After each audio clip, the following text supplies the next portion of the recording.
तो एबे एबे एयरटेल ग्राहकों ପାଇଁ ନେଇ ଆସିଲା ବଡ଼ ଖୁସି ଖବର। ଯଦି ଆପଣ ଏୟାରଟେଲର ସିମ୍ ବ୍ୟବହାର କରୁଛନ୍ତି ତାହେଲେ ଆପଣଙ୍କ ପାଇଁ ଆସିଲା ବଡ଼ ଖୁସି ଖବର। ତ କ'ଣ ଆସିଛି ଅପଡେଟ୍ ସବୁ କିଛି ଇନଫର୍ମେସନ୍ ମୋ ଭିଡ଼ିଓରେ ଦେଇଦେବି, ଜାଣିବା ପାଇଁ ଭିଡ଼ିଓଟିକୁ ଶେଷ ପର୍ଯ୍ୟନ୍ତ ଦେଖନ୍ତୁ। ଜୟ ଜଗନ୍ନାଥ, ମୁଁ ରାଜେଶ ସ୍ୱାଗତ କରୁଛି ଆଜିର ଏକ ନୂଆ ଭିଡ଼ିଓଟି ପସନ୍ଦ ଲାଗିଲେ ଭିଡ଼ିଓଟିକୁ ନିହାତି ଭାବରେ ଲାଇକ୍ କରିବେ। ଚ୍ୟାନେଲକୁ ନୂଆ ଆସିଥିଲେ ଏବେ ଚ୍ୟାନେଲକୁ ସବସ୍କ୍ରାଇବ୍ କରିବା ସହିତ ପାଖରେ ଥିବା ବେଲ୍ ଆଇକନକୁ ଅଲ୍ ଉପରେ ସିଲେକ୍ଟ କରିଦିଅନ୍ତୁ। ଏୟାରଟେଲ ଦେଉଛି 365 ଦିନର ରିଚାର୍ଜ ପ୍ଲାନ୍, ମିଳିବ ଏଣିକି ଡାଟା ସହ ଅନଲିମିଟେଡ୍ ମଧ୍ୟ କଲ୍ର ସୁବିଧା।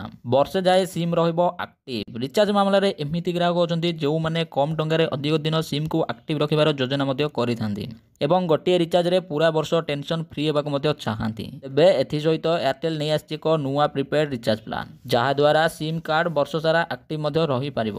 ତା ସହିତ ଆପଣଙ୍କର ଖର୍ଚ୍ଚ ମଧ୍ୟ କମ୍ ରହିବ। ଏୟାରଟେଲ ଏପରି ଏକ ପ୍ଲାନ୍ ପ୍ରଦାନ କରୁଛି ଯେଉଁଥିରେ ଦୈନିକ ମୂଲ୍ୟ 5 ଟଙ୍କାର ବି କମ୍ ରହିଛି। ଏୟାରଟେଲର ସବୁଠାରୁ ଶସ୍ତା ବାର୍ଷିକ ରିଚାର୍ଜ ପ୍ଲାନ୍ ହେଉଛି 1799 ଟଙ୍କା। ଏୟାରଟେଲ ଗ୍ରାହକଙ୍କ ପାଇଁ ଏହା ହେଉଛି ବେଷ୍ଟ ପ୍ଲାନ୍। ଯେଉଁମାନେ ବର୍ଷ ସାରା ସିମ୍ ଆକ୍ଟିଭ୍ ରଖିବାକୁ ଚାହୁଁଛନ୍ତି, ଏୟାରଟେଲର ଏହା ହେଉଛି ବାର୍ଷିକ ରିଚାର୍ଜ ପ୍ଲାନ୍ 1799 ଟଙ୍କା। ଏଥିରେ ଗ୍ରାହକମାନେ 365 ଦିନ ପର୍ଯ୍ୟନ୍ତ ମାଗଣା ଭ୍ୟାଲିଡିଟି ପାଆନ୍ତି। ଏହି ପ୍ଲାନ୍ର ଲାଭ ବିଷୟରେ କହିବାକୁ ଗଲେ ଗ୍ରାହକମାନେ ବାର୍ଷିକ 3600 ମାଗଣା SMS ମଧ୍ୟ ପାଇପାରିବେ। ଏୟାରଟେଲର ରିଚାର୍ଜ ପ୍ଲାନ୍ରେ ଗ୍ରାହକମାନେ ମାଗଣା ଅସୀମିତ ଭଏସ୍ କଲ୍ ମଧ୍ୟ ପାଇପାରିବେ। ଗୋଟିଏ ବର୍ଷରେ ଆପଣ 24 GB ଡାଟା ମାଗଣାରେ ପାଇପାରିବେ। ଡାଟା ସରିଯିବା ପରେ ଆପଣଙ୍କୁ ଡାଟାର ଟପ୍ଅପ୍ କରିବାକୁ ପଡ଼ିବ।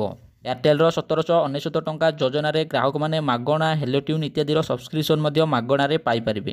ଏଥିରେ ଆପଣଙ୍କର ମାସିକ ଖର୍ଚ୍ଚ 200 ଟଙ୍କାରୁ ବି କମ୍ ରହିଛି, ଅର୍ଥାତ୍ ପ୍ରତିଦିନ 5 ଟଙ୍କା ଖର୍ଚ୍ଚ ହେବ, ଯାହା ଆପଣଙ୍କ ପାଇଁ ବହୁତ କମ୍। ଏହା ଅନୁଯାୟୀ ଦୈନିକ 5 ଟଙ୍କା ମୂଲ୍ୟରେ ସିମ୍ କାର୍ଡ ବର୍ଷ ସାରା ଆକ୍ଟିଭ୍ ମଧ୍ୟ ରହିବ। ଏହାକୁ ଏକା ସାଙ୍ଗରେ ରିଚାର୍ଜ କରିବା ହୁଏତ ଗ୍ରାହକଙ୍କ ପାଇଁ ମହଙ୍ଗା ସାବ୍ୟସ୍ତ ହୋଇପାରେ।